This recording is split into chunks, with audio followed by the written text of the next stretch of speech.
My sound is on.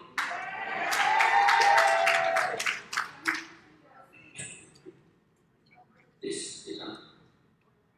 That's not. Okay, as a way of testing the sound. People power. Our power. People power. People power. Our power. People power. Wait. Please confirm that sound.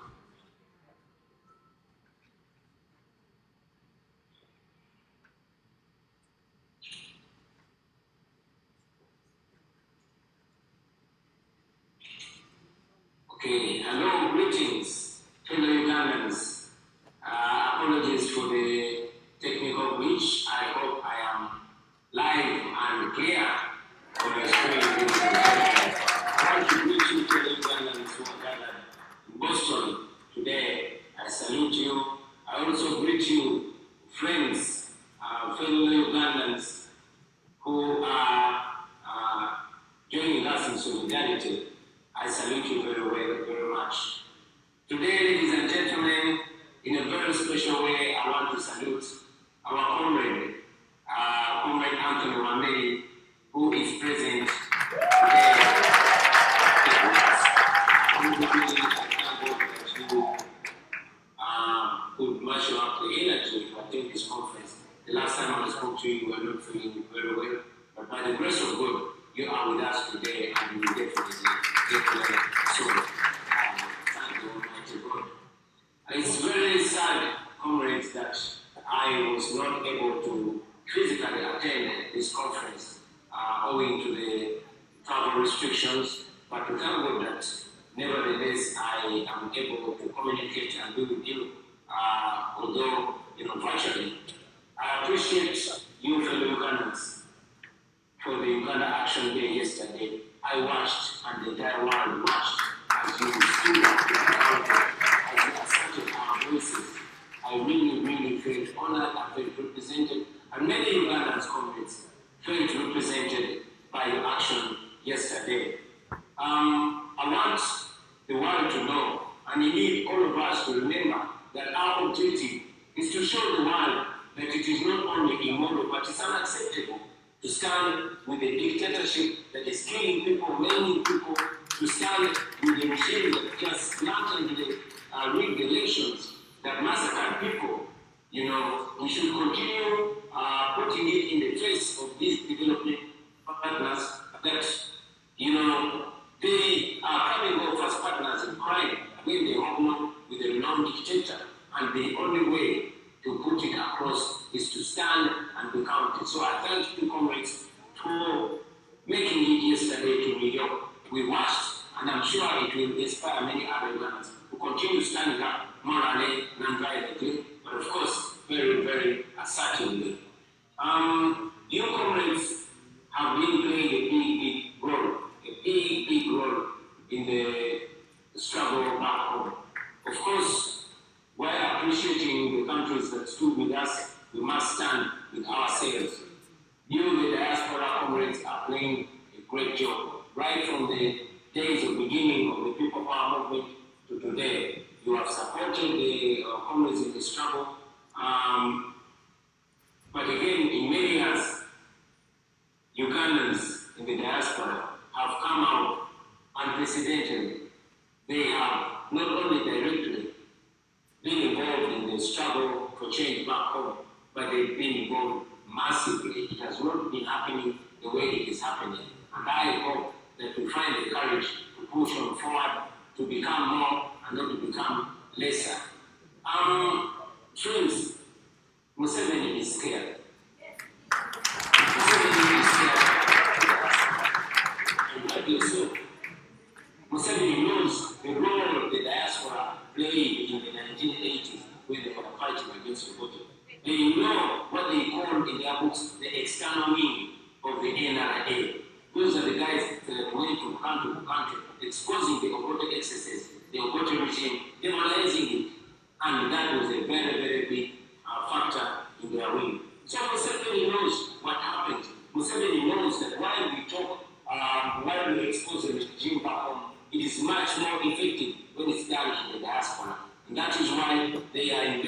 millions and millions of dollars to, pay companies to cleanse the already blood-stained image of the regime. You communists in America, you have seen, companies. This company that recently was, forced to part ways with General 7 in America, but I'm informed that they are still working with the 7 regime in the UK. The company is called Archery. And many other companies, many other lobbyists are being paid in millions taxpayers' money to cleanse the regime. But of course, comrades, with your relentless efforts, not even the lobbyists that are paid to cleanse the blood-stained regime, the blood-stained image of the 7 regime will help in any way. So I salute you, comrades. You will play a big role. The protesting, the pressuring of the governments and the leaders where you come from, but also it goes to supporting the foot soldiers that are here. You supported us through the campaign. You never lacked. I always say that Museveni wants the world to think that we are supported by whites, that we are supported by foreign powers. But you know as well as I know that it is you, comrades in the diaspora, that have supported us through the presidential election. You've supported the comrades in freedom. You've supported those that are those people. And you continue to support their families. So the role of the diaspora cannot be overemphasized, comrades. We salute you and always remember that you are playing a big role. Like I was trying to say, the regime is scared. Besides paying loans, they are trying as much as possible to infiltrate and destabilize, disorganize our leadership all over the world, especially in the diaspora, because according to them, that is the only way they can survive.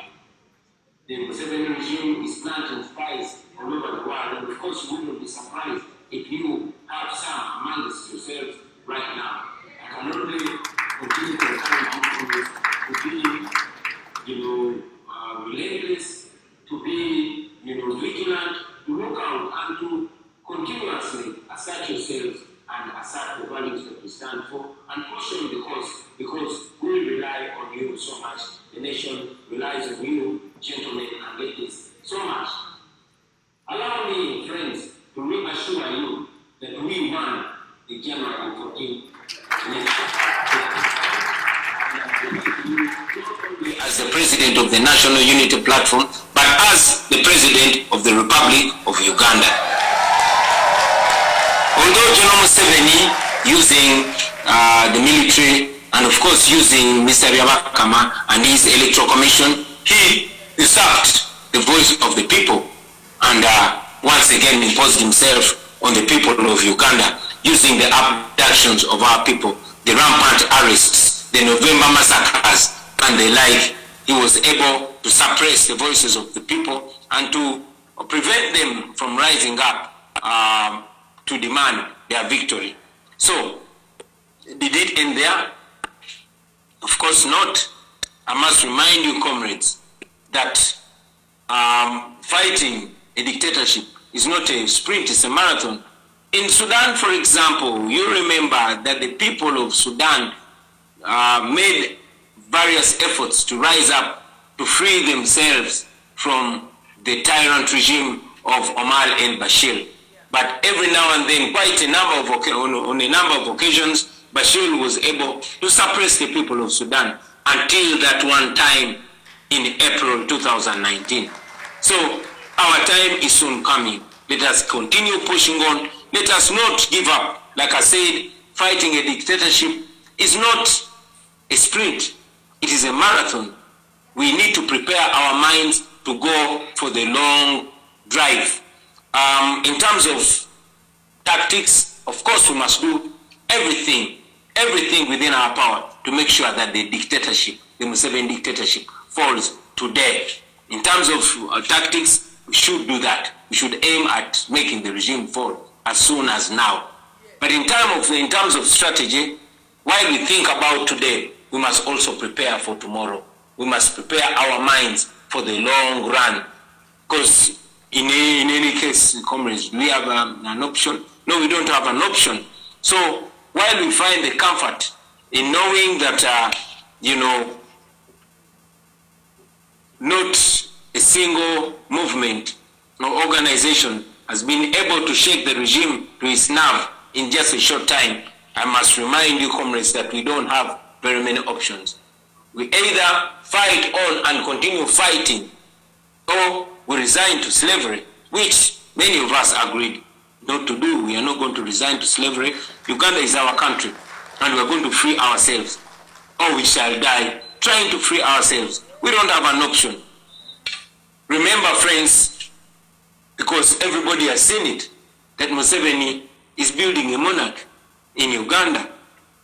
Everything that is happening shows you the strategy Museveni is having, from the abductions to the torture of our people, to the arrest of Honorable Sejirinya and Honorable Sewanyana, to the mass murders. I mean, even the murders and attempted murders of high-ranking military and police officers, especially those that are deemed to be a threat to the monarch that Museveni is creating, speaks volumes. You have all seen and been disturbed by the constant deaths of outspoken religious leaders, those who are critical of the injustices occasioned by the Museveni regime. We've all seen them die in a very unexplained manner, from Bishop Kagwa to Sheikh Muzata, Sheikh Anas Kalisa, and of course the unexplained death of the Archbishop Cyprian Kistoranga, to the recent one. That should cause us to question, ladies and gentlemen. I want you to know and to reaffirm this to your comrades, that the Museveni family is in a shopping spree. Yes, the Museveni family is on a shopping spree, buying whoever is up for sale, using the money borrowed in our names, in the names of your children and your children's children, and also using the money squeezed out of the people, especially in these disturbing times, trying and indeed succeeding many times in buying and co-opting critical voices from musicians, artists, to academicians, religious leaders, and even civil society actors. So we should know that we are up against a dictator, and I really agree with the words that our Secretary General has just communicated. We are up against a dictator, and we must be vigilant. It's a shame, of course, to see that some Ugandans, respectable Ugandans, have decided to opt for selling the future of their country, the future of their children and their children's children, for a quick gain and a quick buck. But the assurance that we have, that I want to reiterate to you, comrades, is that the people of Uganda are on the side of change. They are yearning for change, and they will get the change that they so badly desire. Friends, this retreat is very, very important. It's very important, and I hope through the discussions that we are having, that you are having, we can be able to look into ourselves and evaluate, see where we have come from, see where we are, and see where we are going. And I also hope that the leaders from Uganda will be able to share with you the experience from the ground, and maybe through the deliberations, the discussions, and the sharing of views and strategies, we can be able to find a better way of guiding the glorious men and women on the front line, especially those foot soldiers, the Ugandans from different walks of life that are resolved to chase away the Museveni dictatorship, which I can constantly assure you that we will succeed at. Ladies and gentlemen, I want to encourage unity. I want to encourage unity amongst us comrades, amongst you, amongst the comrades and the chapters in the diaspora. we must look out for any temptation of diversion. We must look out for any temptation of tribalism. The Museveni regime has always tried to divide us along tribal lines, along class along class lines and various things. But most importantly, along tribal lines. So we must not fall prey to the Museveni tricks, because that is how that generation has been able to, that's how Museveni has been able to divide people. Good enough, we are from a generation that is already united. We are not together because we are friends. We are not together because we like each other's character. We are not together because we like each other's religions or each other's tribes. We are together because we share pains, because we share dreams and aspirations for this our country, Uganda. We don't have another. So it is important that even while we are still in the struggle, we find a way of understanding each other and embracing each other in our diversities. I want to encourage that, ladies and gentlemen, because I believe that has worked.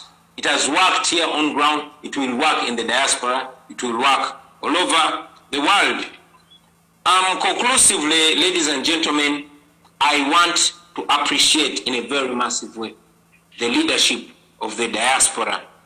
Thank you very much for the work that you are doing, the work that you've been doing, and the work that you continue to do. And I want to encourage you not to relent.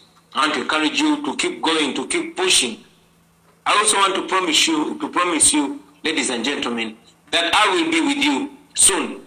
I will not announce this time because, every time I announce that I'm going to be with you, something happens. So this time I'm not going to announce when I'm traveling, but I sure will be with you.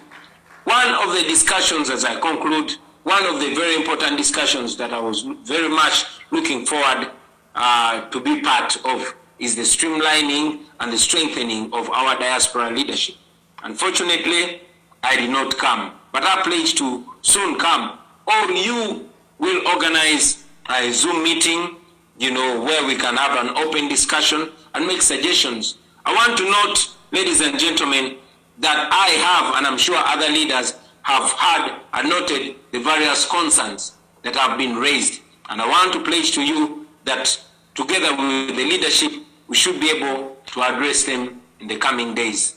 I'm very glad to have spoken to you in this conference, and I'm looking forward to also speaking to you tomorrow and enjoying the talent that God gave to us, the talent that we are using for the betterment and freeing of our people. And thank you very much for listening to me, and I wish you fruitful deliberations. People power, our power. People Our power. power, people power. Thank you very much for God and my country. A round of applause for our President, the Honorable His Excellency Robert Kyagulanyi Ssentamu. People power, our power. Right about now, I want to welcome Herman, Mr. Herman Ainabuna, our diaspora team leader, to come and wind this up. Our time is fast spent. Let him give us the last remarks. Thank you so much, Mr. Herman. Comrades, I am so sorry. Let's get out of here. They are going to fine us because we are past our time. I am so sorry. We shall speak about this at the boat. The boat is setting sail at 5:30 p.m. So be at 60 Boston, 60. Let me get you the address just real quick. And we are going to send this over to in different WhatsApp groups. But the address is 60 Rose Rough in Boston, Massachusetts. The doors will close at 5:30 p.m. Be there by 4. We are opening up at 4 p.m. Let's go out of here. Clean up everything you can. They are going to fine us. Let's run out. Let's run out, please. As we go, people power is our power. Our power. People power. NUP is our party. Kyagulanyi is our president. People power. Thank you, friends. Just let's get out within 5 minutes because there was a wedding coming in. They're going to file us so much money we don't want to incur, please.